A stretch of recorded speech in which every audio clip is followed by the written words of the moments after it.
ನಮಸ್ಕಾರ, ಶ್ರೀಮಾತ ಎಜುಕೇಷನ್ಗೆ ಸ್ವಾಗತ. ಸ್ನೇಹಿತರೆ, ದೇಶದಲ್ಲಿ ಸೂರ್ಯನ ತಾಪಮಾನ ಹೆಚ್ಚಾಗ್ತಾ ಇದೆ. ಅದೇ ರೀತಿಯಲ್ಲಿ ಚುನಾವಣಾ ತಾಪಮಾನ ದಿನೇ ದಿನೇ ಹೆಚ್ಚಾಗ್ತಾ ಇದೆ. ಹಾಗಾದರೆ ನಮ್ಮ ಇಡೀ ದೇಶದಲ್ಲಿ ಚುನಾವಣೆಗಳನ್ನು ನಡೆಸ್ತಕ್ಕಂಥ ಚುನಾವಣಾ ಆಯೋಗದ ಬಗ್ಗೆ ನಾವು ಇವತ್ತು ಕೆಲವೊಂದು ವಿಷಯಗಳನ್ನು ತಿಳ್ಕೊಳ್ಳೋಣ. ಸೊ ಮೊದಲನೇದಾಗಿ, ಭಾರತ ಸಂವಿಧಾನದ 15ನೇ ಭಾಗ 324ನೇ ವಿಧಿಯಿಂದ 329ನೇ ವಿಧಿಯವರೆಗೂ ಭಾರತದಲ್ಲಿ ಚುನಾವಣೆಗಳ ಬಗ್ಗೆ ಮಾಹಿತಿಯನ್ನು ನೀಡಲಾಗಿದೆ. ಈ ಎಲ್ಲ ಚುನಾವಣೆಗಳನ್ನು ನಡೆಸ್ತಕ್ಕಂಥ ಚುನಾವಣಾ ಆಯೋಗವು 1950 ಜನವರಿ 25ರಂದು ಅಸ್ತಿತ್ವಕ್ಕೆ ಬಂದಿತು.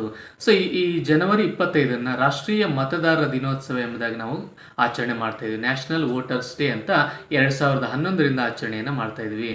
ಈ ಚುನಾವಣಾ ಆಯೋಗದಲ್ಲಿ 3 ಜನ ಸದಸ್ಯರಿರ್ತಾರೆ. ಅಂದರೆ ಒಬ್ಬರು ಮುಖ್ಯ ಚುನಾವಣಾ ಆಯುಕ್ತರು, 2 ಸದಸ್ಯರಿರ್ತಾರೆ. ಪ್ರಸ್ತುತ ಮುಖ್ಯ ಚುನಾವಣಾ ಆಯುಕ್ತರಾಗಿ ರಾಜೀವ್ ಕುಮಾರ್ ಅವರು ಕರ್ತವ್ಯವನ್ನು ನಿರ್ವಹಿಸ್ತಾ ಇದ್ದಾರೆ.